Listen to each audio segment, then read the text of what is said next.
Te damos la bienvenida, Alfredo, un gran aplauso y te escuchamos.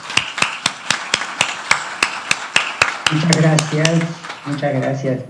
Del otro lado del charco, mi corazón hoy está dividido, pero bueno, la división y la diversidad es solo una apariencia y es una ilusión.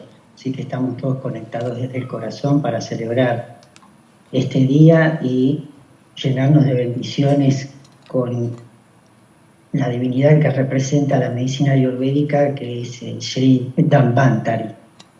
Como había dicho en la introducción el honorable embajador de la India en esta región, que explicó un poquito de qué se trataba la mitología, ¿no? y la conexión de alguna manera con la religión.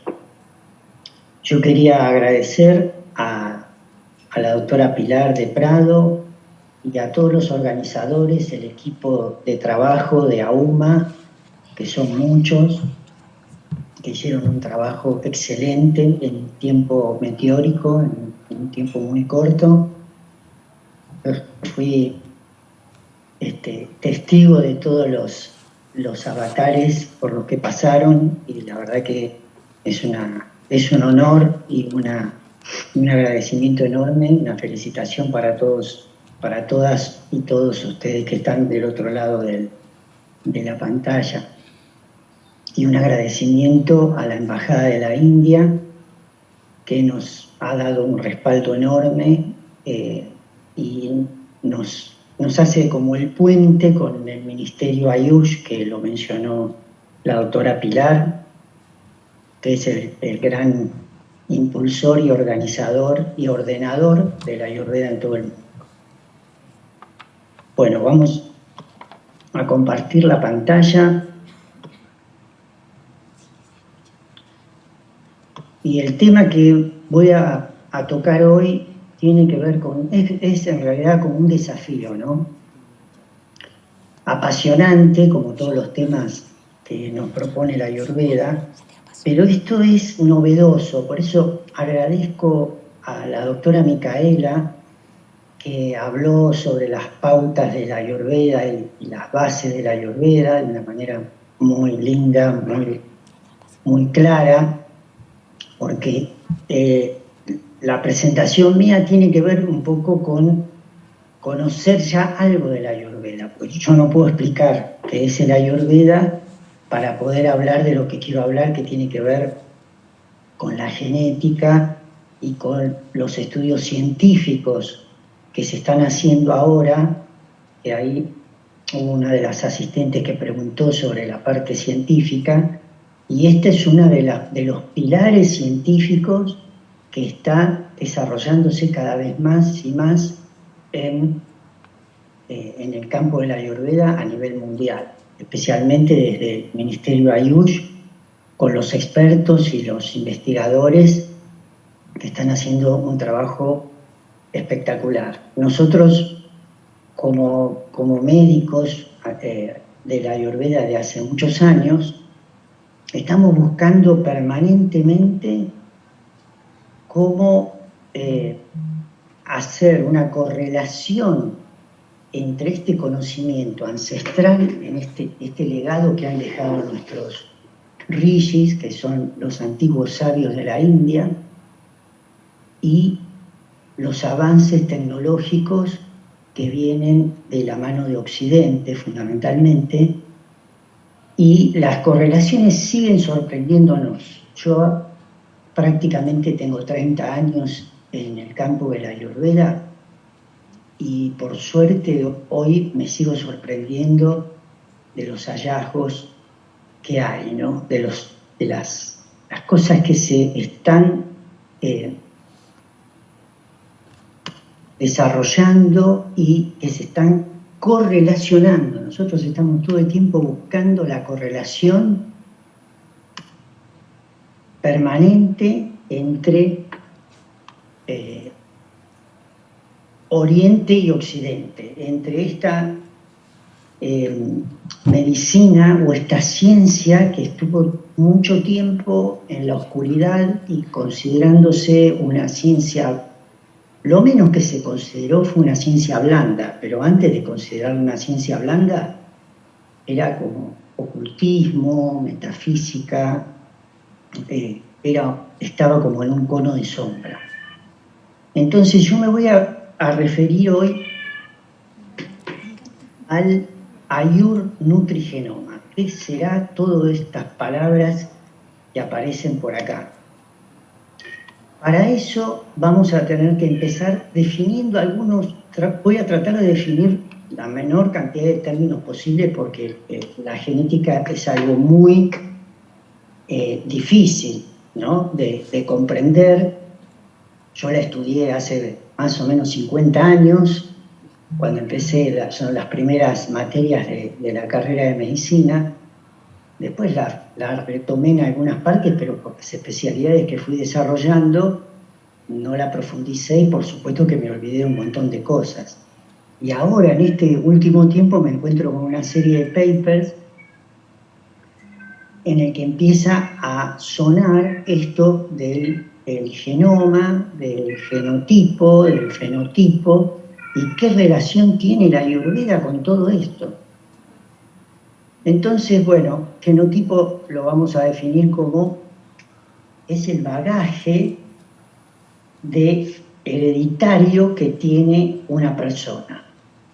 Está contenido en una molécula de ADN compleja y larga, y ciertas partes de esa molécula de ADN, que es ácido desoxirribonucleico, va a identificar genes que son los que son ciertas codificaciones que tiene esa parte del ADN, o sea, ciertas secuencias que van a codificarse en un gen. Y esa codificación, ¿qué determina? Determina que ese ADN se transcriba a un ARN, que se llama ARN mensajero, que muchos de ustedes, aunque no hayan estudiado medicina o que no estén en el campo de la biología, que habla mucho de todos estos temas, con el tema del COVID se ha hablado mucho del ARN mensajero, ¿no? El virus en realidad, no es una célula completa, es una proteína, por eso necesita de nuestras células para sobrevivir, para alimentarse y para reproducirse. Por eso ese virus entra a la célula y entra a la inteligencia de la célula, que es el núcleo de la célula donde está esta secuencia de ADN. Entonces le transcribe ese ADN al ARN mensajero, y ese ARN mensajero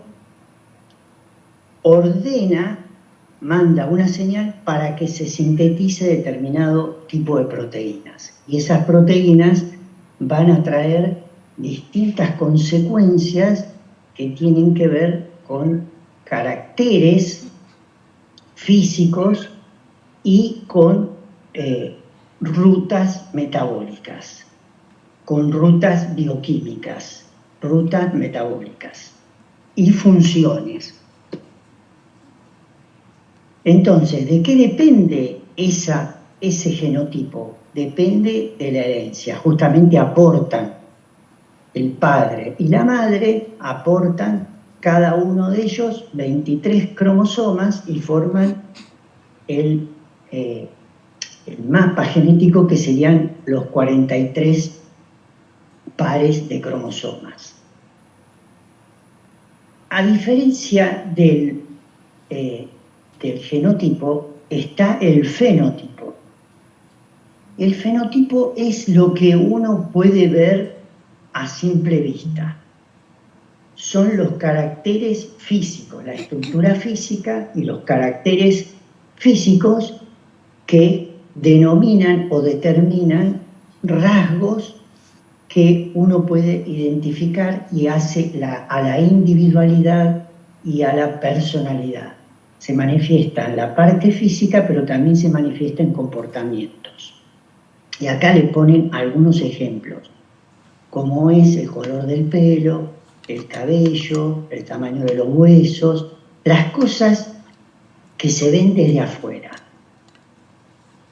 ¿De qué depende el tema del fenotipo? Depende del genotipo, o sea, es el bagaje que le pasa al genotipo, pero acá hay algo muy importante, por eso yo se los puse en negrita y subrayado. El medio ambiente y la nutrición, entre otras cosas. Acá ya empieza a haber señales en las que empezamos a decir, con la doctora Pilar, la doctora Micaela, con todos los amigos y los compañeros de esta gran aventura que se llama Ayurveda, agua para nuestro molino.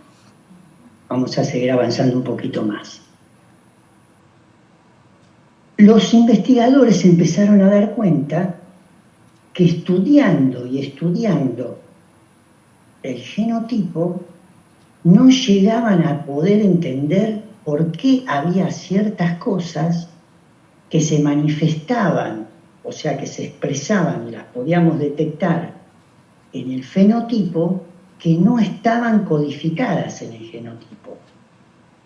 Entonces ahí dijeron, acá nos falta algo nos está faltando. Claro, esto surge, imagínense, en el año 1880 y algo, empieza a sonar esto, y va evolucionando, y hasta la era de la bioinformática, que utiliza tecnología computacional para armar bases de datos, no se pudo avanzar o extender hasta que se dan cuenta que hay algo que es más grande que el genotipo, que no es solamente el genotipo lo más importante y lo último, que determina absolutamente todas las situaciones que ocurren en el fenotipo. Entonces ahí se dan cuenta que la herencia influye, pero en forma parcial. Fíjense acá, es parcial porque hay cosas que se manifiestan y que no se encuentran un correlato o una causa en el genotipo. Entonces, acá empezamos con la primera coincidencia y correlación que a nosotros nos emociona, nos sorprende, nos apasiona y nos da como sentido a seguir estudiando, ¿no? Nos estimula. El genotipo más el medio ambiente nos da el fenotipo. Y acá explicó la doctora Micaela. Hay que diferenciar dos cosas. Lo primero es, cuando uno se hace el primer approach en el Ayurveda, dice, a ver, ¿quién es? Estamos cuando nos agarra el sarampión de la Ayurveda, ¿no? Nos brotamos y empezamos a hacerle diagnóstico de Vata, Pitta y Kapha. Cuando vamos en el colectivo, cuando estamos en una reunión, cuando mira, camina de tal manera, habla de tal manera, dice tal cosa, tiene los colores de ojos, tiene esto, tiene... Bueno, ahí está mezclado el genotipo con el fenotipo. ¿Por qué digo esto?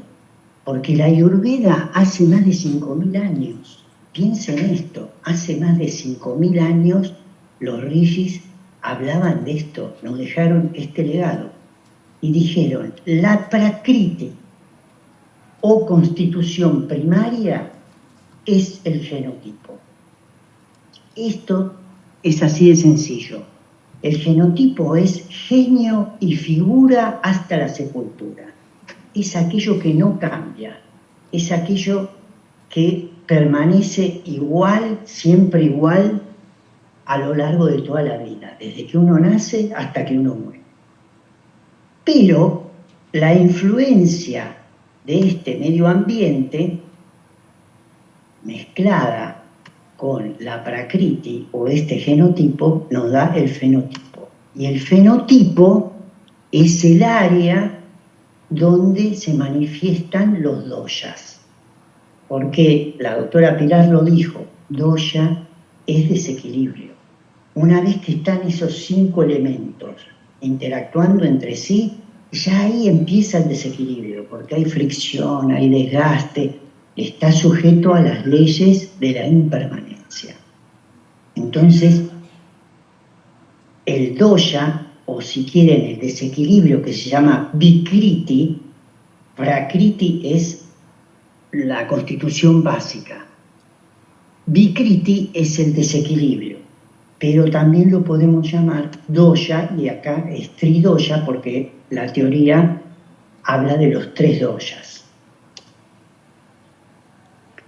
¿Y qué factores determinan la prakriti? O le pongo la tridosha porque es lo que más común van a escuchar, pero tengan en cuenta que cuando uno habla de dosha está hablando ya de desequilibrio mezclado con la prakriti. Cuando uno tiene que hacer un diagnóstico profundo en el Ayurveda, esto lo separa y tiene cuestionarios que determinan la prakriti y que determinan la vikriti, para tener bien claro por qué hacen esto. Porque la prakriti es la expresión individual de máxima salud o equilibrio a la cual tenemos que llevar los doshas, a la cual tenemos que revertir el proceso de desequilibrio que tuvo la persona. El concepto de salud o de equilibrio en el Ayurveda no es que tenemos que tener la misma cantidad de bata que de pita que de kapha. No, si yo tengo una prakriti que es bata, pita, y me desequilibro en el camino de la vida, en la experiencia de la vida, me puedo desequilibrar en kapha, en mi agni, en bata, después en pita, después vuelvo a kapha, después vuelvo a pita. Depende, en cualquier momento del desequilibrio, el médico ayurvédico tiene que saber cuál es la prakriti de esa persona para intentar, por todos los medios y el arsenal que tiene la Ayurveda, llevarlo a su prakriti, llevarlo a esa plantilla primaria que está grabada en el ADN. Fíjense lo que dijeron los rishis. Se determina en el momento de la concepción, se determina en la unión del óvulo con el espermatozoide. Les pongo estas palabras no para que las sepan, pero para que sepan que estas palabras que son en sánscrito, porque es el idioma que le da origen a la medicina ayurvédica, ya estaba descrito con estas palabras y sin ningún tipo de tecnología. Shukra es el semen o el espermatozoide y Yonita es el óvulo. ¿Qué determina el medio ambiente? Y ya entró en la primera placa que mostré, cuando hablo del fenotipo, entró el medio ambiente, ya había sido descrito con esta palabra. La dieta de los padres, pero fundamentalmente la materna. Y el estilo de vida de los padres, pero fundamentalmente de la madre. Matura quiere decir madre acá. Ahara quiere decir dieta, vihara quiere decir estilo de vida. Quiere decir que el estilo de vida de los padres y la dieta de los padres tienen una incidencia y determinan la prakriti. Muchos estudios hoy en día en la Ayur nutrigenómica vienen de profundizar sobre la influencia que tiene la alimentación de la madre previo al embarazo, durante el embarazo, o sea, todo lo que es el ambiente perinatal, y durante la lactancia como claves en esta posibilidad de hacer que ciertas cuestiones del genotipo no se manifiesten en el fenotipo, en la forma de enfermedades, o hacer que en una persona sana se mantenga más sana de lo que se puede mantener, o que se sostenga a lo largo del tiempo. Entonces, empieza ahí a haber una cuestión histórica, una biopatografía que la empiezan a echar como luz sobre esto que parecía algo oscuro. La edad de los padres, por supuesto que es importante. ¿Por qué? Porque la Ayurveda dice que nosotros tenemos etapas de vida en las que predominan los doshas. De 0 a 14 años predomina Kapha, es todo el crecimiento, la estructura. A partir de los 14 hasta los 28 se suma Pitta, que regula la parte endocrina, como les explicó la doctora Micaela, toda la tormenta hormonal, el despertar sexual y demás, se suma a Kapha, se le suma Pitta.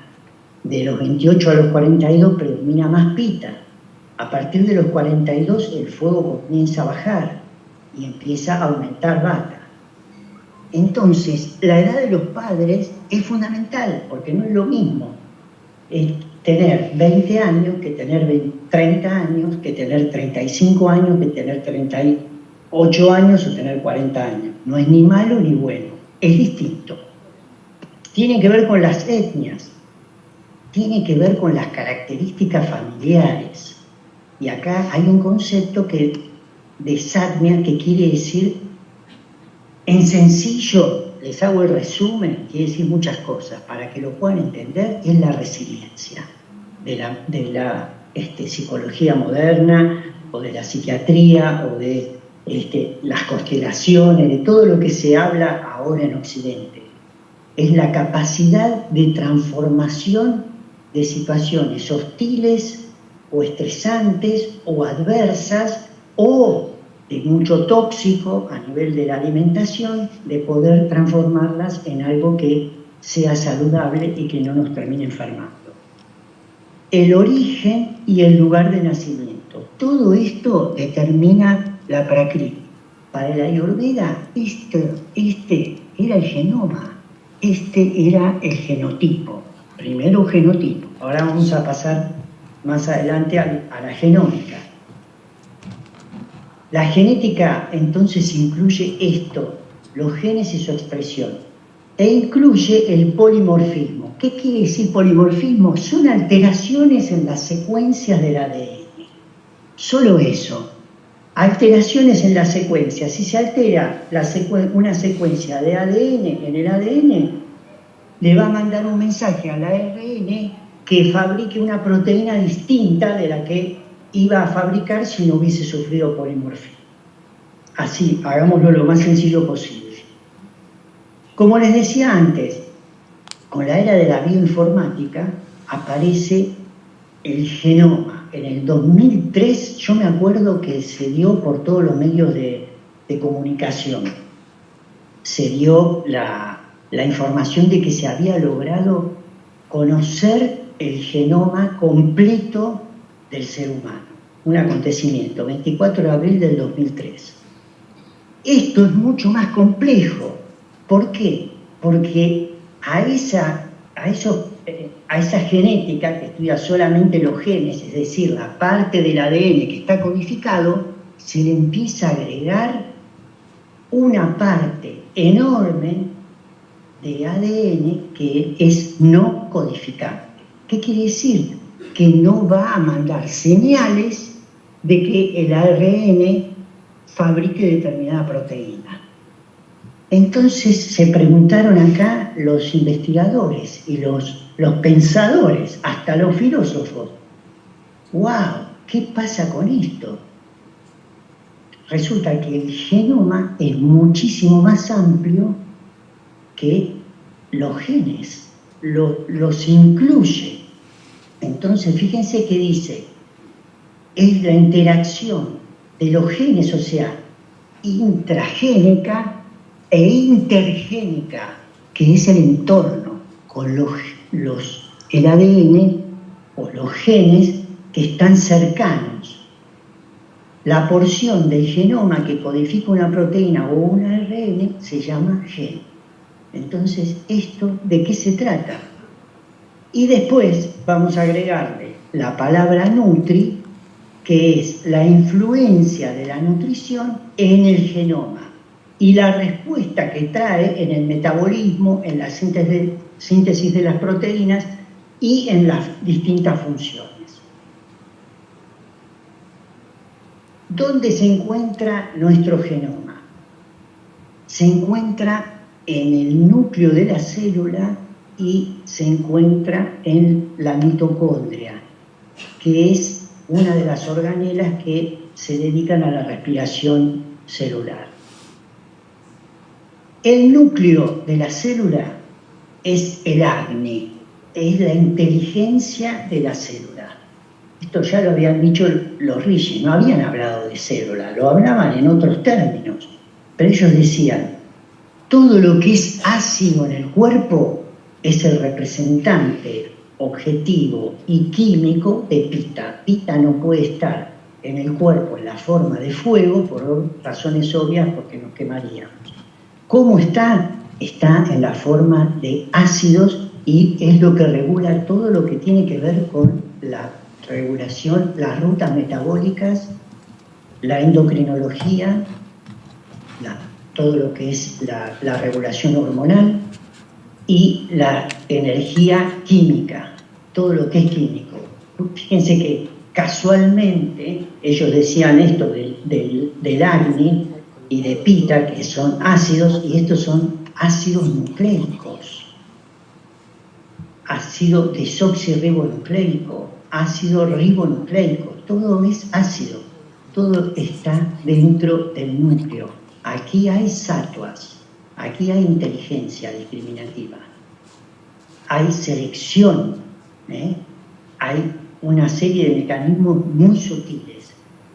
Y la otra es la mitocondria, que tiene genoma, que son distintos, no importa todo esto, es mucho más técnico, pero para que lo sepan, ¿saben cómo le decimos a la mitocondria en términos de la Ayurveda? La caldera de la célula. Es la caldera de la célula, es la que fogonea y la que termina de transformar al micronutriente, o sea, el nutriente que entró a la célula, en energía utilizable. Imagínense el nivel de inteligencia y de sabiduría que existen en estas dos estructuras que tiene la célula. El genoma está en el interior del núcleo y en la mitocondria mucho más chico y mucho más especializado es el núcleo, está en el núcleo que en la mitocondria. Es mucho más chico, tiene diferencias técnicas, pero no vale la pena entrar ahí. ¿Cuáles son las aplicaciones del genoma? Sirve para el diagnóstico de las enfermedades, sirve para confirmar un diagnóstico presuntivo, sirve para establecer pronósticos, sirve para diagnosticar enfermedades que todavía no se manifestaron, o sea que en el fenotipo todavía no se manifestaron, pero están en el genoma y tampoco están en el genotipo, están en el genoma. Predecir el riesgo de enfermedades futuras en personas sanas y su descendencia. Está lleno en el Ayurveda de circuitos y de rutas perfectamente identificables de acuerdo a que la persona sea Vata, Pitta o Kapha o que tenga cualquiera de los 7 tipos, biotipos que surgen de la combinación de estos 3 doshas, es decir, Vata Pitta, Vata Kapha, Pitta Kapha, Pitta Vata. De ahí surgen 7 tipos diferentes. En cada uno de ellos se está demostrando que tienen genomas distintos, se pueden manifestar de una manera distinta a lo largo de la vida, que las manifestaciones están dependiendo de la edad, de la etapa de vida, de la dinacharya, que es la rutina del día, de la rutina de la noche y del cambio de las estaciones. También entra la nutrición y el estado de los doshas de los padres en el momento del nacimiento y especialmente de la madre. Y esto, que es terapia génica, es decir, que se pueden desarrollar terapias de manipulación genética, es decir, introducción de genes. Eso se llama terapia génica. Y lo otro es de fármacos que sean específicos, es decir, que tengan una especificidad de acción que no afecten o no tengan tantos efectos colaterales como tenemos hoy en día en la medicación, especialmente, bueno, antibiótico, quimioterápico, ni hablar, etcétera, etcétera. Fíjense esto, ¿cómo se compone nuestro genoma?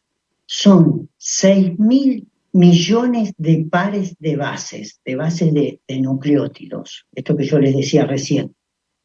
Son bases que no vamos a entrar en tanto detalle, pero para que lo vean, son 3.000 millones que aporta el padre y 3.000 millones que aporta la madre. Son 6.000 millones de pares de bases. Dentro de esas hay 20.000 genes, es decir, esa parte del ADN que codifica y se termina traduciendo en proteínas. De los 6.000 millones de pares de base, solo 20.000 son codificados o codificantes. Y acá les traje un ejemplo. Conocemos solo el 2% del genoma. El 98% del genoma es no codificante o intergénico, se llama acá. Es totalmente desconocido. Y acá se los puse con esta. Esto es lo que conocemos del genoma, es el codificante. Y el resto, los que están en celeste, son no codificantes. Al no codificante o a este 98%, ¿saben cómo se lo llamaba hasta hace poco tiempo? ADN basura. No se lo conocía, no sirve para nada, basura. Ahí entra todas las ciencias que le decían blandas, todas las terapias complementarias, la fitoterapia, entra todo. Ahora vamos a ver en otra placa que se va a ir aclarando. ¿Para qué sirve ese 98%? Nada más ni nada menos que para hacer switch off o switch on. Es decir, es el interruptor que apaga genes o que activa genes.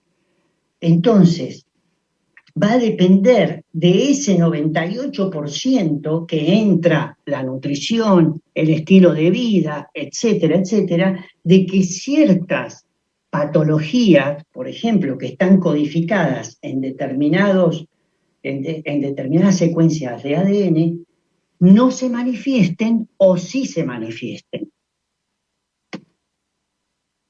Es tremendo esto. Y ahí entra la epigenética. La epigenética es el estudio de los cambios hereditarios en la expresión génica o el fenotipo celular, es decir, en lo que se expresa, no en lo que está en la plantilla invisible que marca esto, causado por mecanismos distintos de los cambios en la secuencia del ADN. Quiere decir que el ADN del genotipo no se modifica para nada, pero sí hay modificaciones en el genoma, en esta otra parte, en este 98%, que produce cambios en nuestra vida. Va a ser la línea que marque el nivel de salud o de enfermedad que podemos tener, el nivel de disfrute o el nivel de infelicidad que podemos llegar a tener. Fíjense lo que condensa todo este ADN no codificante, que regula, que estimula o bloquea el estado psicológico, las interacciones sociales. Fíjense que aparece acá la medicina alternativa. Acá tenemos esto, por supuesto que no lo hice yo, ¿no? Lo saqué de unos papers, de una página y demás, pero más llamada medicina alternativa, no es una alternativa, es medicina, todo es medicina. Estamos hablando de acto médico. Terapéutica de drogas, la microbiota. También hay estudios que se habla de que la microbiota es diferente en bata, en pita o en cafa. Es diferente en bata pita que en pita bata, que en bata cafa, que en cafa pita. El ejercicio, la actividad física, el abuso de las drogas. Ahí estaban preguntando mucho sobre el tema de las adicciones, gran tema. muy complejo, como respondió la doctora Pilar. Mucho se puede hacer con esta mirada, mucho. Bueno, la exposición a enfermedades, las radiaciones. Fíjense acá, no lo puse yo, no lo saqué de una página de Ayurveda, lo saqué de una página que habla sobre biología y sobre medicina aplicada a la genética, el genoma y demás. El día, las estaciones, todas las correlaciones que hay en las alternancias de la luz y la sombra, la luz y la oscuridad, de los cambios climáticos, y cómo nos vamos adaptando a las estaciones. Impresionante, la verdad que un lujo.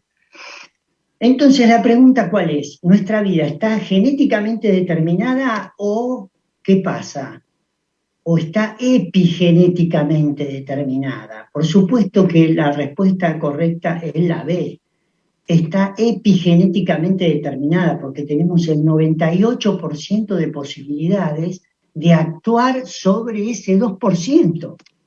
Miren lo que creció la epigenética solo en la intranet, o sea, en la intramed.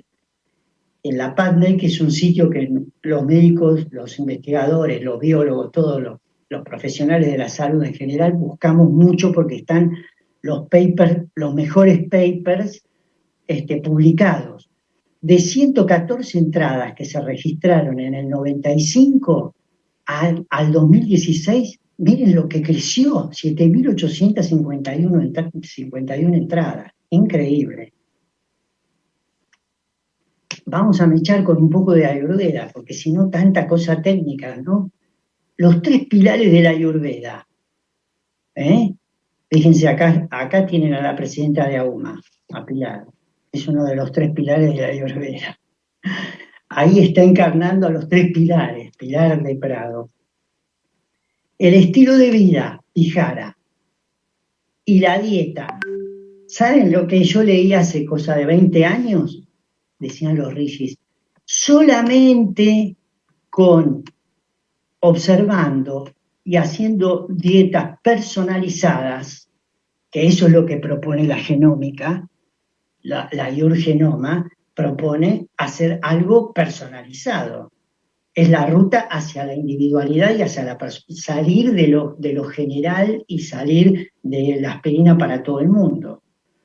El 60% de las enfermedades se pueden curar solamente con dieta y con estilo de vida, sin intervenir con medicamentos. Esto que dice acá, tratamiento propiamente dicho, son medicamentos, drogas, desintoxicación, un montón de cosas, pero más que nada medicamentos, fármacos.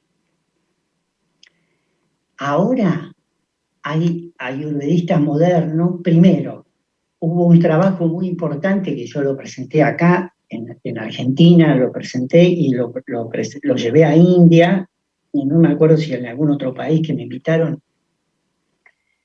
Esto de la dieta y el estilo de vida, con una dieta solo mediterránea, tenían una incidencia de un 72 a un 75% de posibilidades de evitar accidente cerebrovascular, infarto, o sea, disminuían el riesgo cardiovascular en estos porcentajes aproximadamente. Y también entraban otras enfermedades como el cáncer, que lo lograban disminuir en un 60 y pico %. Eso desde el punto de vista de la alopatía, no decía nada. Fíjense que la alopatía termina comprobando, después de 5.000 años o más, cosas que ya habían dicho los rishis hace tanto tiempo, y inclusive con la tecnología actual y la metodología científica actual, lo superan a los rishis. Los rishis habían sido humildes en comparación con esto. Hoy en día, este 60% se va al 80% y casi al 90%. Algo que no les dije, el 98% ese que es no codificante, es el que explica las enfermedades complejas, autoinmunitarias y cáncer, y las complejas como también las adicciones. Y dice que frecuentemente el manejo dietético es en sí mismo la terapéutica. La terapéutica. Y si dice, ahí en la placa de la epigenética nos decía estaciones y la correlación entre la rutina diaria y las estaciones, la rutina estacional, fíjense en la plaquita que sencilla que yo armé para decir Pita, Bata y Cafa tienen un horario, esto es el reloj, de 2 a 6, AM y PM, tiene que ver con Bata, de 6 a 10, AM y PM, tiene que ver con Cafa, Pita tiene que ver entre las 2 y las 10, o las 22 y las 2 de la mañana, tiene que ver con la mediana edad, tiene que ver con el verano, esto tiene que ver con el otoño y la primavera. Hace más de 5.000 años ya lo habían dicho. Entonces, ¿qué nos explica la nutrigenoma? Nos explica que diferentes personas tienen diferentes respuestas al mismo alimento o al mismo nutriente. ¿Por qué?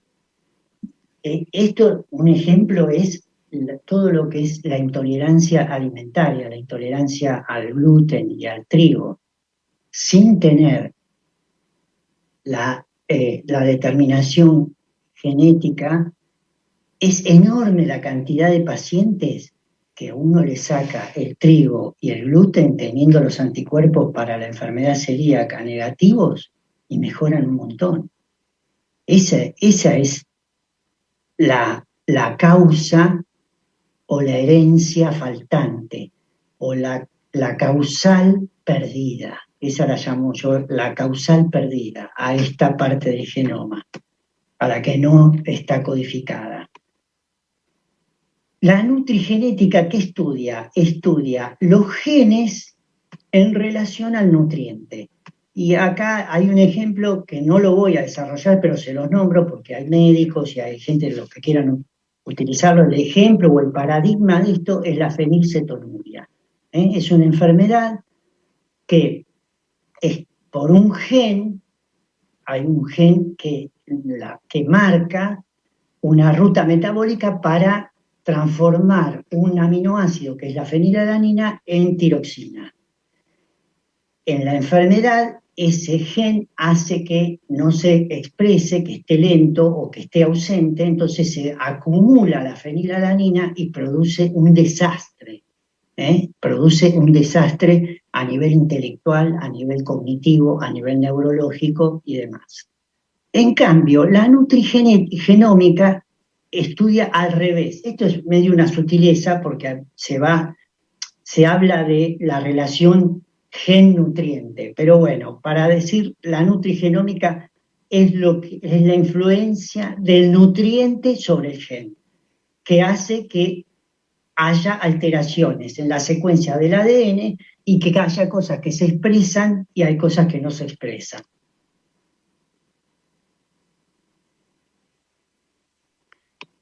Un ejemplo solamente para poner. La deficiencia del cromo en la dieta afecta al genoma de tal manera que afecta una parte del ADN que tiene que ver con la señalización de la insulina, es decir, que estimula la liberación de insulina.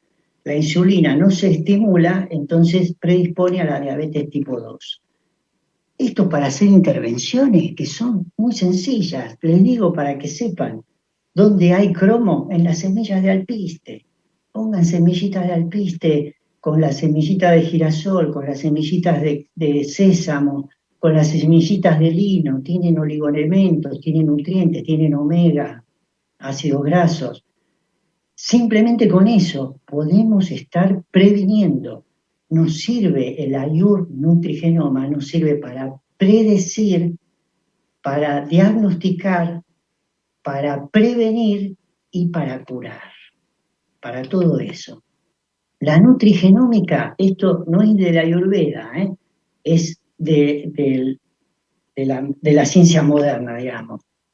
Nos dice qué comemos, cómo comemos y cómo respondemos en forma individual a ese alimento. Por eso las dietas tienen que ser individualizadas y personalizadas y basadas en un diagnóstico, como decíamos recién. Y nos dice que somos lo que comemos, seguimos siendo lo que comemos y que comemos lo que somos, porque el impacto a nivel del sistema nervioso y a nivel emocional nos dice que comemos según lo que somos. Muchas veces comemos para calmar carencias afectivas. ¿Qué nos dice el Ayurveda? Somos lo que somos capaces de digerir y de metabolizar. Y ahí entra el concepto del Agni. Fundamental hacer el diagnóstico del Agni, o sea, del fuego digestivo, que es el arsenal enzimático que tenemos en el aparato digestivo y en el metabolismo. Estas palabras difíciles son. El Yataragni es el fuego o la digestión en el estómago y en el intestino. Satta quiere decir 7. Es la digestión o el Agni en los 7 tejidos corporales, que el equivalente en la medicina moderna es el metabolismo. Pero la Ayurveda va un poco más allá y vieron que los doshas están constituidos por 5 elementos. Bueno, también en cada uno de esos 5 elementos hay un Agni que digiere ese nivel elemental, el que está mucho más allá de los átomos, es subatómico. Quiere decir que acá, en cualquiera de estos pasos, hay vulnerabilidad y hay susceptibilidad de que podamos desequilibrarnos o alterarnos. Todo aquello que no se digiere se transforma potencialmente en alimento mal digerido o no digerido, que es una molécula tóxica muy compleja, que también explica las enfermedades autoinmunitarias, porque la molécula de toxina o de AMA, como se llama en el Ayurveda, AMA, es compleja, tiene antígeno, tiene anticuerpo, tiene hidratos de carbono, tiene lípidos, tiene proteínas. Se queda adherida, se queda pegada a las arterias, se queda pegada al corazón, se queda pegada a las arterias del cerebro, se queda pegado al hígado, produce esteatosis hepática o hígado graso, etcétera, etcétera.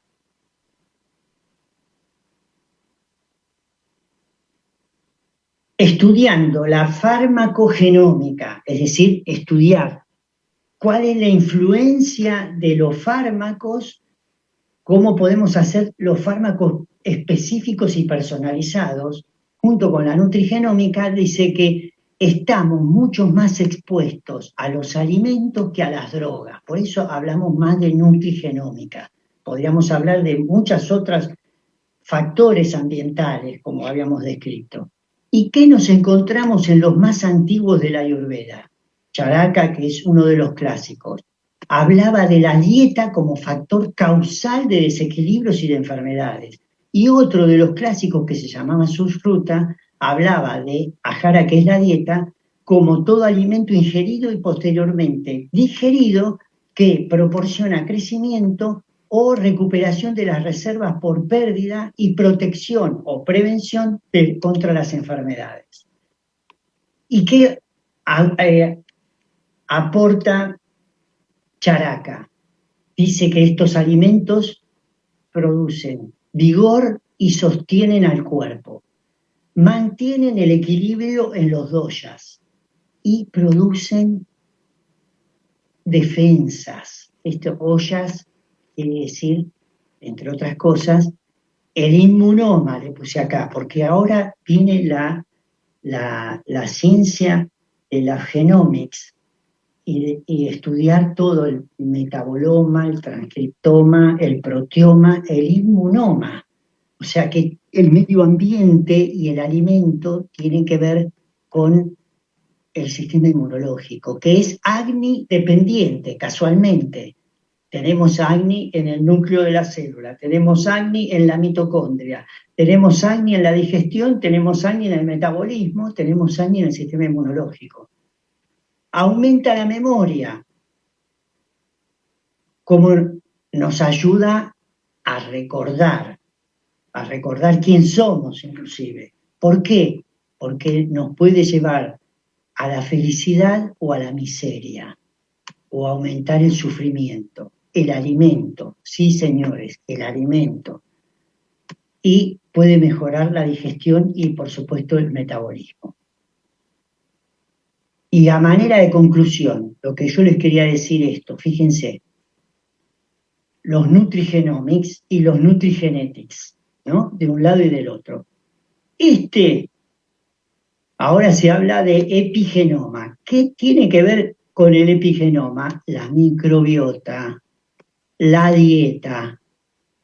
En la dieta, fíjense, la respuesta individual a la dieta, el nutriente, el requerimiento de nutriente y la predisposición a la intolerancia de las comidas. Acá entran también los xenobióticos. Xenobióticos, ¿saben qué quiere decir? Quiere decir aquello que es ajeno a la vida. Son todos los desechos industriales, los colorantes, los conservantes, los herbicidas, todos los agroquímicos, el glifosato, todos esos xenobióticos actúan sobre ese 98% que era como desconocido y que se llamaba basura, que pueden llegar a producir, estimular determinada síntesis de proteína o bloquear. Pueden hacer switch on o switch off. Entonces acá, ¿cuántas recomendaciones tenemos? ¿Por qué no hacemos un poquito más orgánico y menos industrializado? ¿Por qué no hacemos un poquito más saludable, como decían nos dicen hasta el día de hoy los profes allá en la India? Leche feliz que proviene de una vaca feliz. La vaca feliz es la vaca que está libre en el campo comiendo alimento sano, alimento libre de contaminantes, de agroquímicos, libre del estrés que le producen para que la pichicatean para que produzca más leche y más leche. Todos esos estresores y esos xenobióticos pasan a la leche y eso lo estamos tomando todo el tiempo. Entonces, ¿cómo no nos vamos a desequilibrar? Bueno, la dieta actúa sobre la metilación del ADN, son cosas más técnicas, acá están los xenobióticos, y estos son un poco en detalle las modificaciones que hay en el epigenoma y la expresión genética en el gen diferencial, es decir, que pueden actuar sobre un determinado gen para que se exprese o no. Y acá, del lado de la derecha, tenemos la nutrición es el mayor factor del medio ambiente que afecta a la salud. Fíjense, acá está la salud, acá está la nutrición, acá está el bagaje genético o el background genético, y acá está el epigenoma, cómo influye sobre la salud. Ahora con todas las rayas que le hice. Entonces, para ir concluyendo, la nutrición es un factor ambiental. Para mí le puse el más importante, capaz de interactuar con el genoma. Las variantes polimórficas afectan a la predisposición individual a la intolerancia alimentaria y las necesidades de nutrientes. La nutrición afecta a la expresión genética, también a través de mecanismos epigenéticos.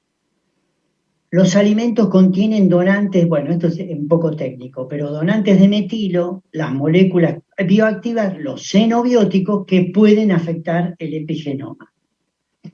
Les cuento un tema, por ejemplo, se hizo un estudio para que vean la importancia de la epigenética o el epigenoma.